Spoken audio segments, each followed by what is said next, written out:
बिल्किस बानो मामला एक बार फिर विवाद में आया है और इस बार विवाद में आने की वजह उनके गुनहगार है।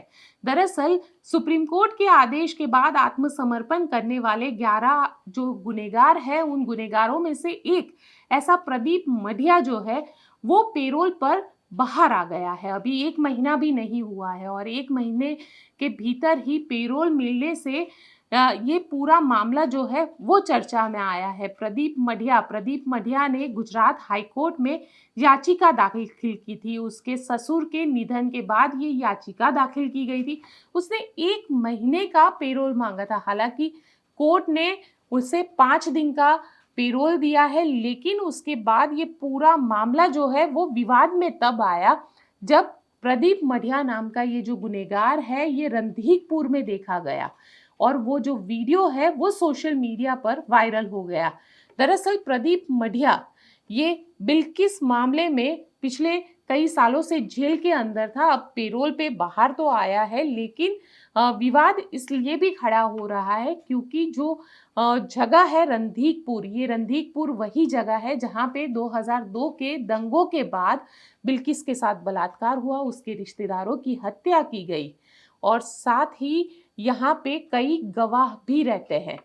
जब ये वीडियो सोशल मीडिया पर वायरल हुआ तो बिल्किस और बिल्किस के साथ साथ इन्हीं इलाकों में रहने वाले जो गवाह हैं, ये गवाह काफ़ी चिंता में आ गए और चिंता की वजह थी खुद की सुरक्षा को लेकर। उनको लगातार ये डर सता रहा है क्योंकि इससे पहले भी ऐसा हुआ है कि जो गुनहगार है वो पेरोल पर बाहर आए तो या जामीन पर बाहर आए तो बाहर आने के बाद उन्होंने किसी ना किसी साक्षी के साथ बदमाशी की है, उसके साथ झगड़ा किया है, जिसको लेकर अब तक 3 एफआईआर भी दर्ज हो चुकी है।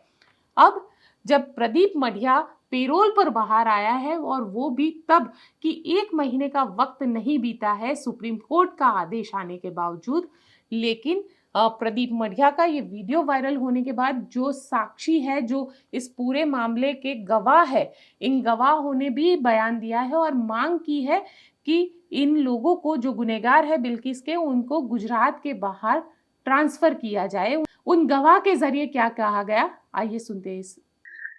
ये जो मैं बिल्किस बानो केस का विटनेस हूँ और जो गुजरात सरकार ने जो 15 अगस्त को छोड़ा था जो दोषितों को, और उसके बाद हमने सुप्रीम कोर्ट में पिटीशन दाखिल की। उसका जो चुकादा आया सुप्रीम कोर्ट का, उसको उसके चुकादे के बाद वो जो दोषी तो है बिल्किस बानो केस के, उन्होंने सबको जो जो जेल में जाने का ऑर्डर दिया, वो जेल में चला गए। लेकिन जो उसके बाद टूंक समय में, थोड़ा समय के बाद, जो प्रदीप भाई रमनलाल मोड़िया, वो हमको सिंगवड़ गांव में दिखा, तो हम सब बहुत डर गए थे। और जो विटनेस है वो भी, और जो गांव में दूसरे इंसान रहते वो सब डर, बहुत माहौल खराब हो गया था, सब डरते थे। उसके दूसरे दिन हमने देखा कि वो जो भाई प्रदीप भाई रमनलाल मोड़िया है, वो जो मार्केट के अंदर बाजार में लारी के, जो साग भाजी की लारी है उसके बाजू में खड़ा था, उसके साथ में 6-7 इंसान थे। वो क्या बात कर रहे क्या मालूम नहीं। कैसे पता चला कि वो छूट गया?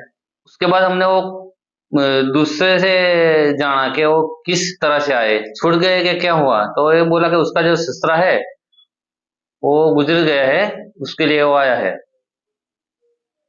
तो उसका जो ससुराल है वो तो हमारे गांव से 35-40 किलोमीटर दूर है, वो लिमड़ी गांव है। और उसका तो कोई रिश्ता, वो जो उसका भाई है या उसका फादर है, उसका लड़का है, उसकी औरत है, वो तो कोई है नहीं। तो उसको किसी तरह पैरल में हमको पता नहीं। क्या लगता है जेल के बारे में? ये जेल तो हमको ऐसा लगता है कि जो गुजरात सरकार ने जो छोड़ा था, और जो गोधरा जेल है वो तो उनका घर जैसा है और उनको पूरे पूरी सुविधा मिलती है। कभी कभी तो ये लोग रात जेल से बाहर भी रात को निकलते हैं, ऐसा भी हमको पता चलता है। अब क्या मांगे आप? हमारी मांग ये है कि जो बिल्किस का केस शुरुआत में जो महाराष्ट्र चला था बॉम्बे, और उनको जो सजा दी थी नासिक जेल में, तो वहां जाएगा तो हमको थोड़ा डर ओछा चले लगेगा।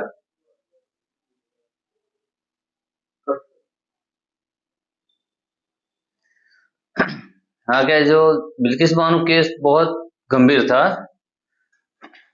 और जो सजा उनको मिली, जो दोषियों को, और जो सजा मिलने के बाद भी वो उसका घर जैसा है और वो आता जाता है। और जो सरकार है, गुजरात सरकार, और जो जेलर सुप्रिंटेंडर और जो भी है, जो सब मिले भगत है। और इतना गंभीर केस के अंदर भी ये लोग जो सुधरने का नाम नहीं लेते, जो दोषी तो है अभी भी खुलेआम घूमते हैं। हमें हमारी एक ही मांग है कि उनको फिर से नासिक जेल में ही डाले तो अच्छा। ये गुजरात बाहर जाएगा, लेकिन जो गुजरात में रहेगा तो हमको खतरा है। बिल्किस मामले के जो गवाह है उन लोगों ने अब गुहार लगाई है कि जो गुनहगार है उन गुनहगारे को ना ही पेरोल दिया जाए और साथ ही इन गुनहगारों को गुजरात के बाहर किसी जेल में भेज दिया जाए ताकि उनको सुरक्षित महसूस हो। आपको हमारी ये रिपोर्ट कैसी लगी कमेंट बॉक्स में जरूर बताइएगा।